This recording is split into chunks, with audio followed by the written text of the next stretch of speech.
जगाचा पोशिंदा तो बळीराजा, निसर्गाचा लहरीपणा बळीराजाच्या नेहमी मुळावर येतो. गेल्या 2-3 दिवसापासून ढगाळ वातावरण आहे, त्यामुळे टोमॅटो, गहू, फ्लावर, कोबी या सगळ्या पिकांवर रोगांचा प्रादुर्भाव वाढलेला आहे. द्राक्ष पिकावर सुद्धा अनेक रोगांचा प्रादुर्भाव वाढलेला आहे, बुरशी वाढलेली आहे. यंदाच्या वर्षी गव्हाचं पीक खूप चांगलं आहे, परंतु सध्या असलेलं ढगाळ वातावरण तांबेऱ्याचा प्रादुर्भाव होऊ शकतो, तुडतुडे येऊ शकतात. कांद्याची लागवड काही झालेली आहे, काही होतंय, परंतु या निसर्गाचं लहरीपणा किंवा बदलतं हवामान शेतकऱ्याला अडचणीत आणते, अर्थकारण कोलमडलं जाते. भाऊ, तुम्ही काय सांगाल? आता खूप चांगला गहू आलेला आहे, परंतु ढगाळ वातावरण असल्यामुळे गव्हावर कुठल्या रोगाचा प्रादुर्भाव होऊ शकतो, उत्पन्नावर काय परिणाम होऊ शकतो? उत्पन्नावर बी परिणाम होऊ शकते आणि मौटा, तुडतुडा, लालिमा हा येऊ शकते. त्याच्यावर औषध फवारणीचा खर्च वाढेल. हा वाढणार, फवारण्या डबल घ्यावं लागते. सध्या भाजीपाला तरकारी काय बाजारभाव आहे? भाजीपाला सध्या डाऊनच आहे. सध्या काय शेतकऱ्यांनी काय करायचं? म्हणजे निसर्गाचा लहरीपणा, सरकारकडून सुद्धा म्हणावा असं सहकार्य मिळत नाही.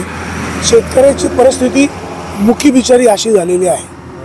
निवडणुका आल्या की सगळी राजकारणी मंडळी, पक्ष, आम्ही शेतकऱ्यांचं कल्याण करू, भलं करू, वेगवेगळ्या योजना देऊ, कर्जमाफी करू.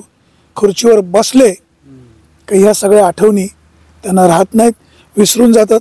तुम्ही नव्हेच अशा थाटामध्ये पुढारी असतात. शेतकरी म्हणून तुम्हाला काय वाटतं? बरोबर आहे ना. काय मागणी काय? मागणी काय, आता शेतकऱ्यासाठी काहीतरी करावं सरकारने करावं. शेतकरी आपल्या भावना मोजक्या शब्दात मांडतायत. रोजच मर त्याला कोण रड, अशातला प्रकार आहे.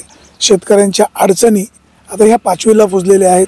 निसर्गाचा लहरीपणा, असमतोल बाजारभाव आणि सरकारचं उदासीन धोरण यामुळं बळीराजा दिवसेंदिवस आर्थिक खालावत चाललेला आहे. आर्थिक परिस्थिती त्याची दुर्बल होत चाललेली आहे. सरकारने वास्तविक शेतकऱ्यांसाठी स्वतंत्र बजेट जर सादर केलं आणि वेगवेगळी उपाययोजना केली, खास नियोजन केलं, तरच हा जगाचा पोशिंदा खऱ्या अर्थाने ऊर्जित अवस्थेमध्ये येऊ शकतो. नाहीतर केवळ शेतकऱ्यांच्या आम्ही सोबत आहोत, शेतकऱ्यांसाठी काहीतरी चांगलं करतोय असं म्हणायचं आणि प्रत्यक्षात मात्र काहीच करायचं नाही, अशी सध्याची परिस्थिती आहे. गेल्या 4 दिवसांपासून बदललेलं वातावरण तरकारी पिकाला, गव्हाला, कांद्याला, द्राक्ष पिकाला प्रचंड मारक आहे. जर हे वातावरण बदललं नाही तर शेतकऱ्यांना फवारणीचा खर्च जास्त येणार आहे.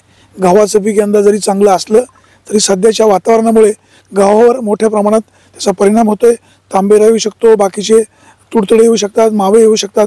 सध्या आंब्याला सुद्धा चांगल्या प्रकारे मोहर आलेला आहे, परंतु या ढगाळ वातावरणामुळे तेल्या, चिकट असे अनेक रोगांचा प्रादुर्भाव वाढणार आहे.